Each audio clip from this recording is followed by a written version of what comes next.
anyway, at this point, it was like, okay, it was what it was. I couldn't take it back. The cupcakes were cute, of course, but the cake was literally the worst thing.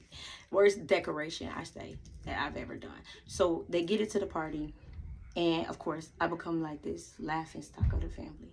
They dissed and dogged me. And, again, I'm not saying that the work was great as far as the situation. But you would want grace if that was you, right? So the whole family had these running jokes and talking about me. And I had to hear it from somebody else, of course, because I wasn't at the situation. And it kind of broke my spirit. It kind of broke my heart.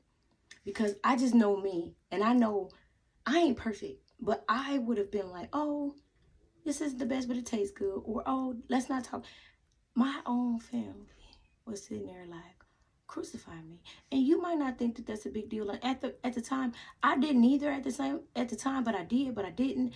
But just looking at it like, you're supposed to love me, but you crucify me. You talk so dirty to me. I mean, like, but that was the very thing that God said he used to build me, because people will not believe you.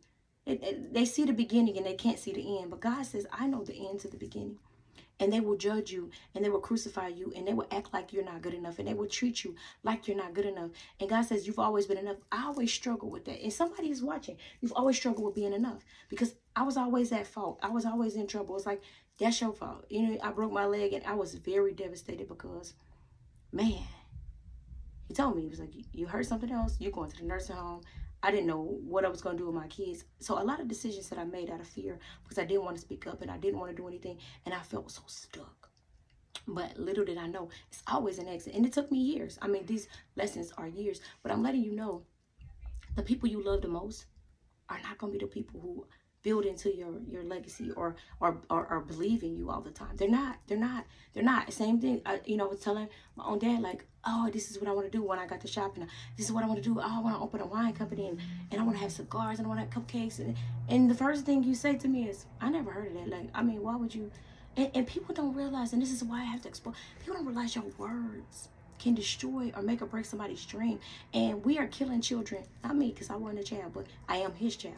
We kill children's dreams at a young age.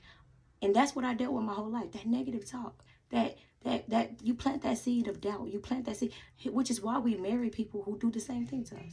Because that's what happened to us in our home. And so, again, your family, see, God is going to believe in you. You got to believe in you. See, the thing of it is, we can sit here and talk about them all day long. It's you that God wants.